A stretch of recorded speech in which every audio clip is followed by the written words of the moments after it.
Hello, everybody, and welcome to episode number 32 of Diehlman at Halftime, the NBA podcast that tops all others. I'm your host, Larry Diehlman. If you're joining us for the first time, welcome aboard, and if you've been a loyal listener, welcome back. We have much to get to today and not a lot of time to do it. We have 5 sections that we'll get into: a general overview of the NBA this week, and our usual highlight, lowlight, random stat, and game of the week.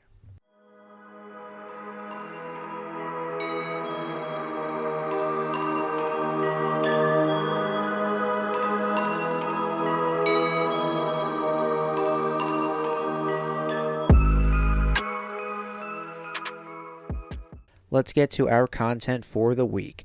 The NBA community lost a legend on Memorial Day. Bill Walton passed away at age 71 following a fight with cancer.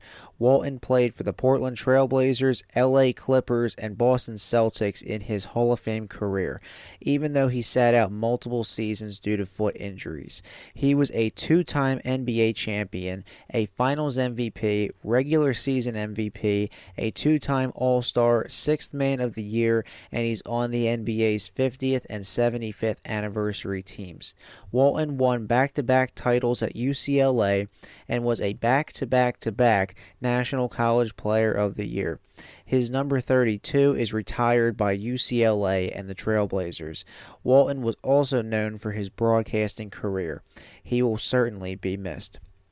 We learned of some interesting news out of Cleveland this week. Cleveland Cavaliers head coach J.B. Bickerstaff was dismissed after 4 seasons with the team. He took over as head coach in the 2019-20 season for the final 11 games of Cleveland's season. He then coached full-time for the next 4 seasons. Cleveland took down the Orlando Magic in 7 games in the first round before losing to the Boston Celtics in 5. It was their first playoff series win without LeBron James since 1993. Just for reference, LeBron was drafted in 2003 and last played for the Cavs in 2018. Some of the expected candidates to fill Cleveland's vacancy include former Brooklyn Nets head coach and current Golden State Warriors assistant coach Kenny Atkinson, and former Charlotte Hornets head coach and current New Orleans Pelicans associate head coach James Borrego. Finally, the NBA announced that they have closed their investigation into Oklahoma City Thunder forward Josh Giddey. Earlier in the season, Giddey was under investigation by police in Newport Beach, California, after allegations surfaced of him having an inappropriate relationship with an underage girl. NBA Commissioner Adam Silver said at the time that the league's investigation would, quote, take a back seat to the police's. Neither found evidence to corroborate criminal activity. In a recent interview regarding this season, Giddey said that there were days where he didn't feel like getting out of bed. Perhaps it was a reference to this. This episode is entitled The Standard. So, who's raising eyebrows at the moment?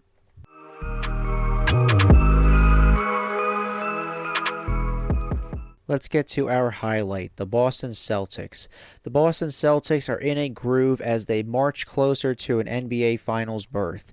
The Celtics are up 3-0 in their Eastern Conference Finals series against the Indiana Pacers. They won their first 2 home games, but they probably should have lost games 1 and 3. The Pacers had a lead in the waning seconds of Game 1 before committing a costly turnover. Boston's Jaylen Brown hit a tough contested corner 3 over Pascal Siakam to send the game to overtime. Indiana collapsed in the extra period. In Game 3, Indiana's Andrew Nembhard stepped up in Tyrese Halliburton's absence with 32 points and 9 assists. The Pacers collapsed. Game 2 was just a good all-around game for Beantown. Even with the dominance shown by the Celtics this postseason, many are claiming that they have an easy road to the finals. In all 3 series for Boston, the opponent's star player has been out at least 1 game, if not multiple. However, the 64 wins Boston had in the regular season gave them the top seed in the East. This tends to give you easier opponents. And since the first round, the Celtics have been missing Kristaps Porzingis, who provides about 20 points and 2 blocks per night. Game 4 of this series and the potential closer is in Indiana tonight, Monday, May 27th at 8 o'clock.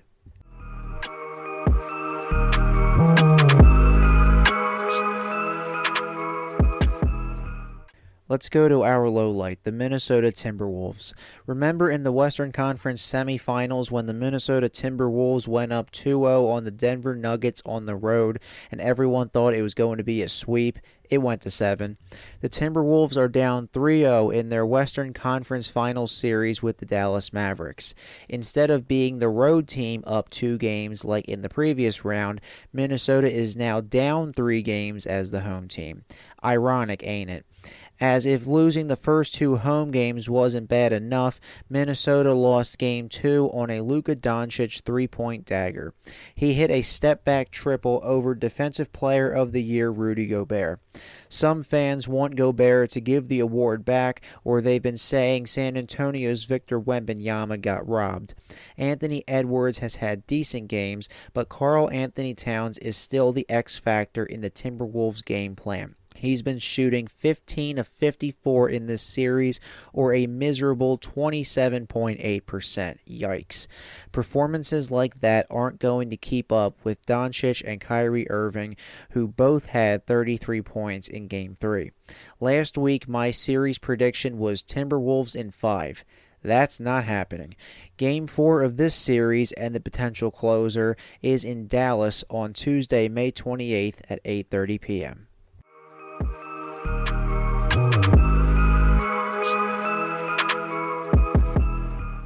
Let's head over to our random stat. After the NBA crowns a champion in a few weeks, we will be right around the corner from the NBA draft. Recently, one prospect that has been the talk of the league is Bronny James, the son of LeBron James. We've known for some time now that LeBron might want to play with Bronny and that whoever drafts Bronny will also get LeBron as a, quote, package deal. Draft experts have James going somewhere in the early to mid-second round, with some sports books betting him to go first overall. Yeah, we'll see about that. Let's be honest here. If Bronny's name was Joe Smith or Bobby Jones, or if he wasn't an NBA legend's son in the first place, we might not even be having this conversation. The question stands, is Bronny getting draft hype only because of his father and the latter's upcoming free agency? In his freshman year at USC, in 25 appearances with 6 starts, Bronny averaged 4.8 points, 2.8 rebounds, and 2.1 assists per game on 36.6% shooting. Granted, this could be because of his cardiac arrest last summer. However, is this just another example of nepotism? Rich Paul, Bronny's agent, said Bronny is not going on a 2-way contract, meaning spending most of the season in the G League. They want Bronny on an NBA roster for most of the time. The NBA draft will be getting a lot more interesting.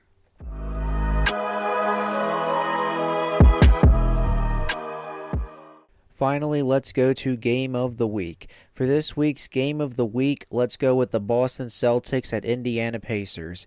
This game is tonight, Monday, May 27th at 8 o'clock. Like we covered in the highlights section, this series could easily be 2-1 Indiana had it not been for some clumsy errors by the Pacers. Indiana star Tyrese Haliburton being knocked out of the lineup for Game 3 provided Boston with no excuses to lose, and yet they only won by 3 points. The Pacers even had a lead for a while. Indiana is a young and exciting team to watch, but their lack of defense is certainly alarming. Jason Tatum has had 36 points in 2 of 3 games in this series, and Jaylen Brown had a 40-piece in Game 2. While I can see Indiana sneaking in a win to extend the series back to Boston, I'll take the Celtics to finish off the Pacers 122-115.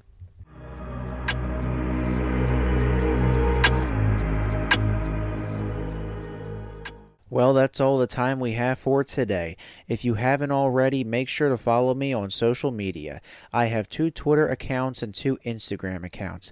The podcast accounts are under @Diehlman_NBA for both Twitter and Instagram.